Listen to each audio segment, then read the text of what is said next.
A gente precisa entender, assim, as pessoas que estão assistindo, a maior parte das pessoas que cometem crimes cometem de maneira resistente. Não é que é aleatório. O Renan saiu, hoje eu vou roubar um celular. Não, são as mesmas pessoas. Você tem que entender, são as mesmas pessoas. E é isso, assim, Vilela, eu te falo. O cara é reincidente. Porque pra você ser bom em tudo na vida, você faz repetição. Você tá, acho que você tá no seu podcast mais de 2.000, 1835, né? Fora os especiais, dá mais de 2.000 episódios. Então você tem mais de 2.000 episódios. Então você ficou bom.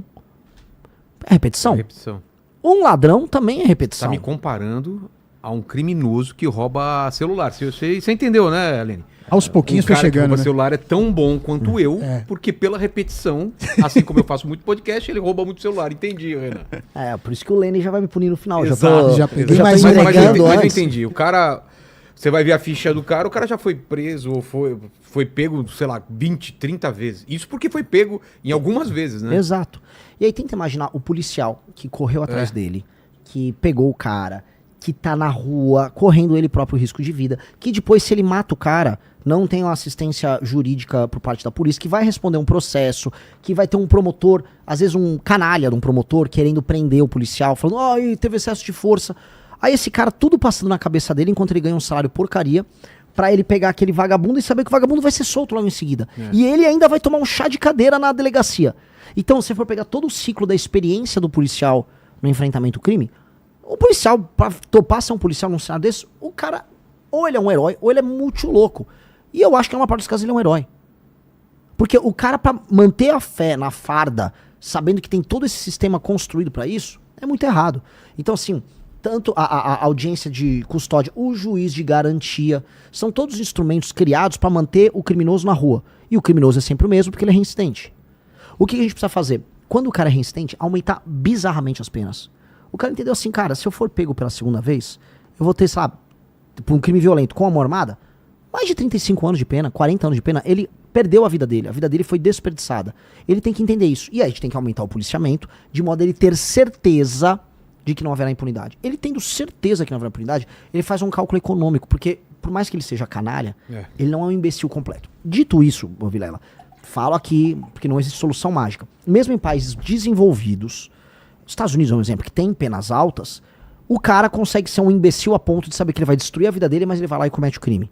E aí ele vai ter que ir pra cadeia e vai ficar muito tempo na cadeia. E não vai dar pra ficar a moça dos direitos humanos, não, mas olha só, ele tá muito tempo... Ele optou.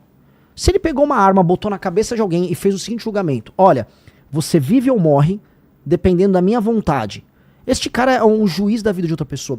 A gente nunca se toca, porque a gente, novamente, recapitulando o que eu falei no começo, a gente naturaliza o absurdo. O Brasil é o país da naturalização do absurdo. O Brasil é um país que fala, veja só, ele só apontou a arma pra você, ele não bateu em você, ele não deu um tiro no teu pé. Vamos ver como isso é um absurdo tremendo. Né? E ele vai na audiência de custódia e solta, ele não matou ninguém. Olha, o bandido, pô, sai dessa. Como a gente vê, tem vídeos de audiência de custódia de juiz ou juíza. Olha só, você de novo aqui. É porque ele nunca teve uma arma apontada pra cara dele. Exato. Também, né? Quando o cara se coloca numa posição de poder em que você vive ou morre, dependendo da vontade dele, às vezes o cara tá louco de alguma droga, às vezes o cara tá... Às vezes é um moleque, um menor de idade. Toda a tua vida, todos os teus sonhos, todos os seus amigos, a sua mãe, o que o seu pai sonhou sobre você, tudo aquilo tá na mão daquele cara. Aquele cara tava decidindo ali, vou matar ou não você. Este cara, só de se colocar nessa posição, que é uma posição de juiz da tua vida, este cara, na minha visão, não pode sair da cadeia. Você se tornar o juiz da vida de outra pessoa, que é o assalto à mão armada, você tem que ser muito punido. Você tem que ser punido, assim, da maneira mais pesada possível. Porque ser um juiz da vida alheia e se colocar numa posição de deliberar se alguém vive ou morre, é uma das coisas mais autoritárias que existem. É de um autoritarismo, a ideia de que sua vida vale um celular e que se você não entregar, ou se você tremer a mão, o celular cair no chão e ele desconfia, ele dá um tiro em você, e a gente não se toca. Isso é muito absurdo. Países como, os Estados Unidos entendem isso. Puxou a arma, tá cometendo, você vai ficar muito tempo preso. A gente aqui, na audiência de custódia, mas não levou a óbito ninguém, ele nem atirou. Imagina, ter uma arma fria, usou essa arma fria pra assaltar alguém, cara, pra mim, se o policial viu, é tiro na cabeça, tem que matar. O cara tá se colocando nessa posição, ponto. Se ele se entregou, é muito tempo de cadeia. E ponto.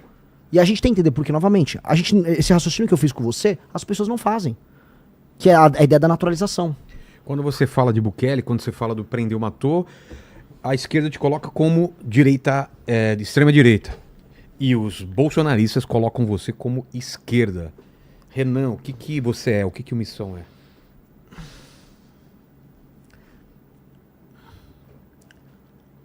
Sem falar de outros, né, termos fascista e tudo mais, né? Essa é uma pergunta que ela se torna cada vez mais difícil, porque eu tento sempre ser muito honesto e na resposta que eu quero dar. Ser meramente de direita para boa parte dos brasileiros significa gostar do Bolsonaro. E aí, mesmo tendo propostas muito mais enfáticas e muito mais duras do que, por exemplo, a dos candidatos de direita, como o Flávio, eles vão falar que eu sou esquerda porque eu não sou puxa-saco do sobrenome dele. O esquerdista, veja, eles faziam caricaturas nos anos 90 falando que o Alckmin era nazista. Sim. Tem caricaturas, assim, se o Lênin quiser encontrar, vai ter meme na internet. Caricaturas do Latuf, do Alckmin andando com braçadeira nazista. Pra eles, qualquer um que discorda um pouquinho vira fascista, vira nazista. Então, é um tipo de ataque que não conta. O do bolsonarismo é um ataque que faz parte da ideia de que eles definem se você é ou não um inimigo. Olha, se você não tá com o Bolsonaro, você é inimigo, então você é um comunista. Isso é vazio. Então, se você estuda as nossas propostas, a ideia de lei e ordem, você vai falar que nós somos um grupo à direita. Ponto. É um grupo à direita. Qualquer classificação clássica, qualquer literatura. Se eu botar um professor sério de ciências políticas para estudar, ele vai falar, isso aqui é um grupo de direita. Beleza. Entretanto, a gente tem uma coisa aí, uma característica nossa, minha, do Kim, de todo o time. Nós somos criativos e nós procuramos soluções fora da caixa. Por exemplo, aquilo que eu falei para você no começo do programa sobre os prefeitos nos interiores do Brasil. Isto é um problema de esquerda ou de direita? Não dá para saber, eu não sei. Eu não sei se é um problema de esquerda ou de direita. É um problema. E qual a solução que eu tenho que trazer? Uma solução de esquerda ou de direita? Os problemas não são de esquerda e direita. A solução talvez passe por um pensamento, uma ideologia. Exato. Então, a solução que eu trouxe é uma solução que você vai encontrar alguns paralelos no Japão, outros na Inglaterra, Itália, e outros muito na China. Eu não tô ligando se a China é comunista, se o Japão é capitalista. Eu não tô ligando. Aí eu quero trazer a melhor proposta possível. E eu vou olhar com generosidade. Eu quero olhar a experiência chinesa de maneira generosa. Eu quero olhar o que Israel faz com startups de maneira generosa. Vou tomar nota. Eu vou olhar Botsuana. Botsuana tá ultrapassando o Brasil. Renda per capita, um monte de coisa. Pô, vou aprender com Botsuana. Vou aprender com Ruanda. Eu acho que é Kigali. Me corrijam aí, acho que é Kigali a capital da Ruanda. Kigali tem programas de limpeza pública. Uma cidade mais bem cuidada do que as nossas. Kigali, os caras estão passando por guerra e tudo mais. Então eu vou aprender. Eu tô tomando aula aqui com os caras. Eu quero aprender com todo mundo e não importa se tem cor de esquerda ou cor de direita. Eu acho isso uma discussão idiota. Agora, em princípios valorativos, eu acredito no direito à vida, acredito em lei e ordem, acredito em direito de propriedade. Acho que o motor que induz a criação humana e a capacidade humana de se organizar e gerar riqueza é o indivíduo e é a organização, vamos dizer, privada entre indivíduos. Mas não nego a capacidade que o Estado tem de juntar as forças produtivas para a gente poder acelerar esse processo. Então, sendo essa pessoa, sim, dá para colocar que eu sou de direita, mas eu e o nosso time somos um grupo que imagina soluções e estuda essas soluções sem se preocupar com rótulos. Quem que é extrema-direita?